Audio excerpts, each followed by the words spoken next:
Viewers, viral medicine Bangla YouTube চ্যানেলে আপনাদের সকলকে স্বাগতম। আজকে আলোচনা করব একটা খুবই জনপ্রিয় চুলকানির ওষুধ নিয়ে। যে চুলকানির ওষুধটা অনেকেই হয়তো খেয়েছেন অলরেডি, যারা নতুন করে খেতে যাচ্ছেন বা ডাক্তার আপনাকে লিখেছে তাদের জন্যই আজকের ভিডিওটা। এই যে জাইরিল 25 ট্যাবলেটটা দেখতে পাচ্ছেন, এটা প্রস্তুত করে থাকে অপসনিন ফার্মা লিমিটেড। এটার প্রতি পিস ট্যাবলেটের খুচরা বাজার মূল্য হলো 2 টাকা 30 পয়সা।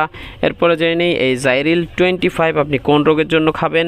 এটি মূলত একটা অ্যালার্জিক রাইনাইটিসের চিকিৎসায় সেবন করা যায়। এই জাইরিল 25 যাদের প্রচুর পরিমাণ চুলকানি রয়েছে, চুলকাতেই থাকে, সারাদিন চুলকায়, তারা এটি সেবন করতে পারেন। এরপরে জেনে নিই এটা সেবন মাত্রা। এটার একটা ট্যাবলেট প্রতিদিন একবার সেবন করা যায়। কোনো ক্ষেত্রে এটি চিকিৎসক 2 বারও দিয়ে থাকে, তাই চিকিৎসক যেভাবে দেয় সেভাবে সেবন করবেন। এরপরে জেনে নেই এই জাইরিল 25-এর পার্শ্ব প্রতিক্রিয়া: মাথা ব্যথা, দুর্বলতা, ক্লান্তি, মাথা ঘোরা, কোষ্ঠকাঠিন্য, বমি বমি বমি ভাব, ঝাপসা দৃষ্টি, কাঁপুনি, এই সকল সাধারণ পার্শ্ব প্রতিক্রিয়া লক্ষ্য করা যেতে পারে। ঘুমের পরিমাণ বেড়ে যেতে পারে, তাই ঘাবড়ানোর কিছু নেই।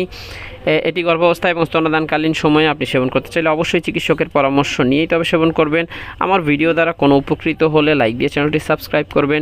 সম্পূর্ণ ভিডিও দেখেছেন তাই অসংখ্য ধন্যবাদ। আল্লাহ হাফেজ।